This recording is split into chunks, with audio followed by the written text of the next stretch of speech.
Alright, good morning po sa inyong lahat mga kababayan. Welcome po sa Batang Maynila to.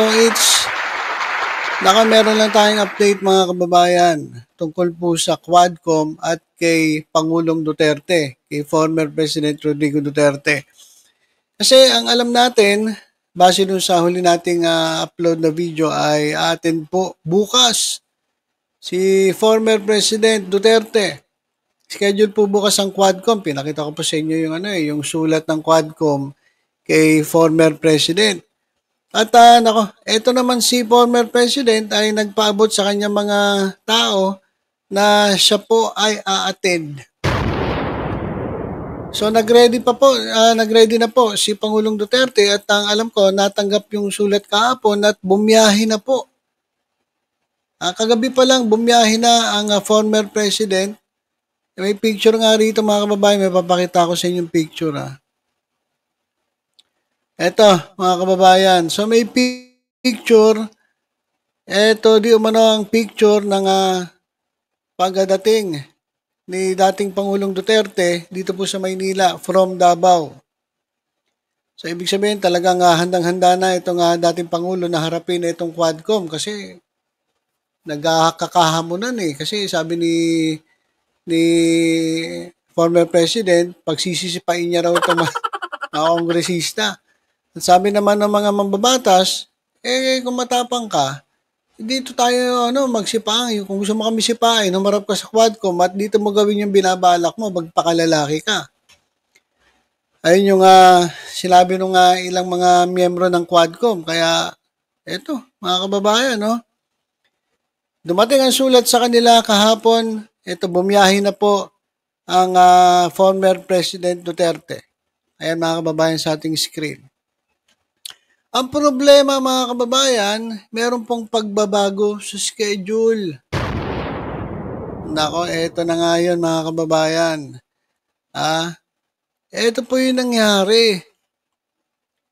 Sumulat po ngayong araw na ito mga kababayan pakita ko sa inyo. Ayan, sa ating screen. Kita nyo ba? Lakihan natin. Ayan. Sumulat po itong Committees on Dangerous Drugs, Public Order and Safety, Human Rights, and Public Accounts. Dito po kay Honorable Rodrigo Roa Duterte, former President of the Republic of the Philippines. Ayan po yung date. November 11, 2024. At ito po yung subject. Notice of rescheduling of 11th Joint Public Hearing.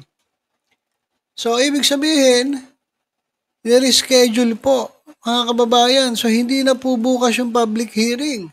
In-reschedule ng Thursday, November 21, 2024. Ganun ding oras, doon din ang lugar. Pero binago po ang date. So, hindi na po bukas, kundi November 21. Ito, sumulat itong Quadcom. Please be informed that the 11th Joint Public Hearing originally scheduled on Wednesday, 13 November 2024 has been moved to Thursday, 21 November 2024 at 9:30 a.m. at the People's Center Building, House of Representatives, Quezon City. So, in-adjust po. At tuloy natin. We apologize for any inconvenience this may have caused on your schedule, but rest assured that we will keep you informed of any further developments. Thank you for your understanding. If you have inquiries, please feel free to contact the undersigned or the Secretariat through our email. Very truly yours, Representative Robert Ace Barbers, Lead Chairperson. At yan po, pirmado po, Finor. Siguro hindi po nakapagpirma si Barbers. Kaya naka-4 po itong pumirma ng sulat para kay former President. So, kinansela po, nireschedule. Actually, hindi po kinansel, nireschedule. Ang problema, si dating Pangulong Rodrigo Duterte, mga kababayan, ay nandito na po sa Maynila. Ano nangyari? Galit na galit po ang mga DDS. Lalong-lalo na itong isang talaga namang DDS, talagang panatikong Duterte supporter. Ito nga nagngangalang Grizet. Ito mga kababayan yung kanyang post sa kanyang Facebook account. Sabi niya, "Dear, mga puking inang Quadcom." Yan. Yan ang sabi. Ito mga kababayan pakita ko sa inyo yung post. Ito mga kababayan hindi, dito na. Dito ka napapakita sa inyo. Total, malaki naman ang nasa ating screen Ayan. So sabi niya, "Dear mga puking inang Quadcom, si PRRD hindi gaya nyo na corrupt. Yan. Each cent he spends is from hard work and is relatively small pension." Lahat ng ginagastos natin Pangulong Duterte, kanyang pinagtrabahuhan, hindi daw siya corrupt. Ewan ko Naniniwala ba kayo ron? Yung formally lang Question lang kay Ma'am Crisette. Question lang po. Yung questionable mga transaksyon dyan po sa formally, ano po ba ang yan? Ayan po ba ay hindi corruption? Actually, ang dami pong issue ng corruption. Hindi lang talaga matuloy-tuloy ng mga panahon kasi nga panahon nila dati. Nung panahon nila, untouchable sila, hindi sila pwedeng pag-usapan, hindi sila pwedeng imbestigahan. Kaya ito nga lumalabas na mga kababayan, yung mga issue. Kaya nga sila iniimbitahan. So ngayon lang nagkaroon ng pagkakataon na sila imbestigahan. So sabi naman niya, nanggaling daw yung lahat ng ginagastos niya sa kanyang pension. Yung kanyang hard work sa kanyang relatively small pension. So when you ask him to come, he flew to Manila on the last flight. So anong nangyari mga kababayan, nung huling pagkakataon, bumiyahe siya last flight to Manila. Buti naman, kundi ura-urada kayo magpatawag na akala mo taga-Pasay lang si PRRD. Magpatawag kayo ilang araw lang. Actually, totoo yan. Kasi dumating yung sulat, November 10, ura-urada, 13. So, 2 days ang palugit. Papatawag kayo ilang araw lang, specifically 2 days lang, at sasabihin niya ng Sunday night para sa Wednesday hearing. Sabi ni DDS, mga leche kayo. Magka-cancel kayo, nandito na sa Maynila ang tao. At ang mahal-mahal lang bigla ang tickets. Nagagalit siya. Bakit bigla kayo magka-cancel, nandito na sa Maynila yung tao? At ang mahal daw ng biglaan tickets. Ewan ko Kasi tickets, magkano lang tickets kumpara dun sa Anyway, ito yung sinasabi niya, pakinggan natin. Di man lang sabihan amount in advance para makakuha ng piso fare. Mga pesti kayo. Gusto pala niya ng Crisette, piso lang pamasahe. Yeah. Ang gusto pala niya makatipid. Oo nga naman, bakit di nyo agad sinabi 1 buwan? Para makapag-schedule. Parang piso lang yung pamasahe. Sobra naman tipid nito. Gusto ni DDS, piso lang pamasahe. Kasi nga daw pinaghirapan daw yung pera talaga ng mga galing pa raw sa pension. Kaya akala nyo, makakash nyo na ang prepared si PRRD kaya bigla-bigla. Magpatawag kayo ng ura-urada, akala nyo mga hari kayo, peste. Hindi yan tumatay ng salapi gaya ni Martin Romualdez na may private jet. Eto na. Ang pinag-uusapan, yung biyahe ni Duterte, pinag-uusapan yung Quadcom, pinag-uusapan yung pagkaka-reschedule nung hearing, pinag-uusapan yung pagod. Siyempre ako naiintindihan ko naman, napagod din. Sa biyahe pa lang, nakakapagod talaga yan. Pero ba't naman napunta kay Romualdez yung usapan? Di ba? Bakit naman napunta kay Romualdez yung usapan? Ganyan talaga style ng DDS, mga kababayan. Ganyan sila. Ganyan sila. Pag nakahanap sila ng butas, parang ano yan, parang bagyo lang yan eh. Pag bumagyo, nagbaha, sisisihin ng presidente. So ito, na-delay yung, o kaya na-delay, tawag dito, na-reschedule, napagod ang dating presidente, gumastos ng pamasahe, ngayon ito na, pinag-uusapan na natin si Romualdez. Hindi ko naman pinagtatanggol si Romualdez, kung talagang may corruption siyang ginawa, kung corrupt talaga siya, di patunayan na lang, sampahan ng kaso, di ba? Kaya lang, yung usapan kasi, ang layo na. Ba't napunta kay Romualdez? Oh,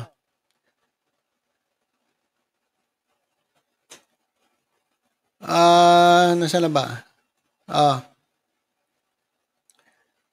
hindi yan tumatay ng salapi gaya ni Romualdo Romualdez na may private jet. He flies commercial and he needs to pay for the needs of his PSG. Ganun ba yon?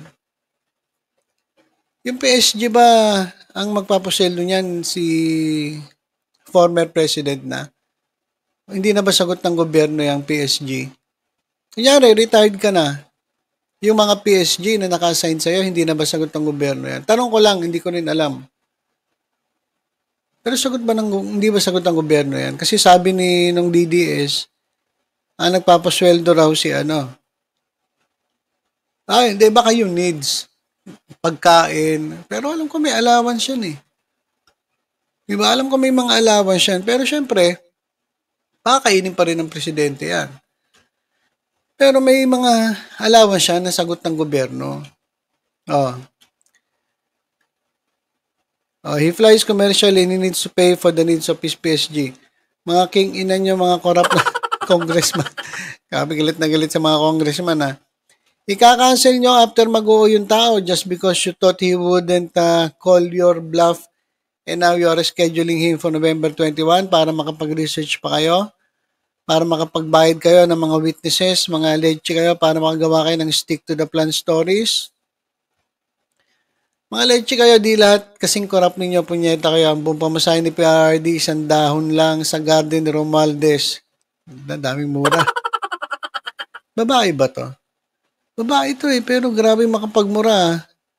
Grabe yung namumutawi sa bibig na galit at mura. Ha? This old man caught the last flight out to Manila. Tapos ganyan kayo, magkakasakit kayo ng ketong mga malala. May houses bakers through many generations. Galit na galit oh.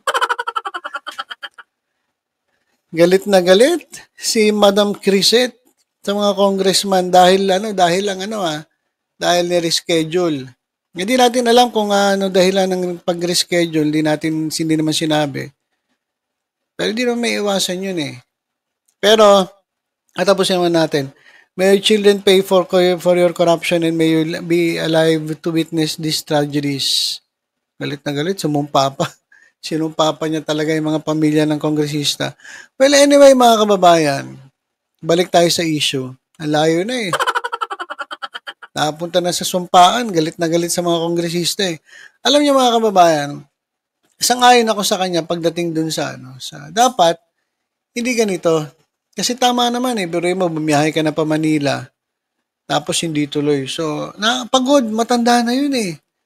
Matanda na si Duterte, so nakakapagod talaga yung biyahe. Dapat, hindi ganon. Dapat, matagal-tagal ang oras lang para may leeway, para hindi naman sobrang, pero mo, mamadali siya. Pagdating doon, nasa Manila na, ika-cancel o i-reschedule. Parang ang hirap. Sang-ayon ako doon, sana hindi ganun ang ginawa ng Quadcom o kaya naman dapat mahaba ang oras ng ng scheduling nila. 'Di ba? Palpak ang Quadcom dito. Palpak ang House of Representatives pagdating dito sa issue na ni-reschedule nila ura-urada. Although bukas, ngayon lang yung date ng nung rescheduling eh. So, hindi maganda. Pero, hindi ko alam kung ano magiging usapan nila. Siguro, balik na lang. Pero hindi rin eh. Napagod yung tao sa totoo lang eh. For humanitarian consideration, mali ang Quadcom. Kaya siguro galit na galit si Criset. Ganyan po talaga kapag idol na idol nyo yung tao. Nagagalit kayo para sa kanya. Pero wala tayong magagawa. Ano ba talaga dahilan? So, sabi nung iba, natakot daw ang Quadcom kasi ready raw si former president. Hindi naman natin alam kung ano talaga dahilan. So yan mga kababayan. Nako. Ito issue na naman at ginagalit nyo talaga mga DDS.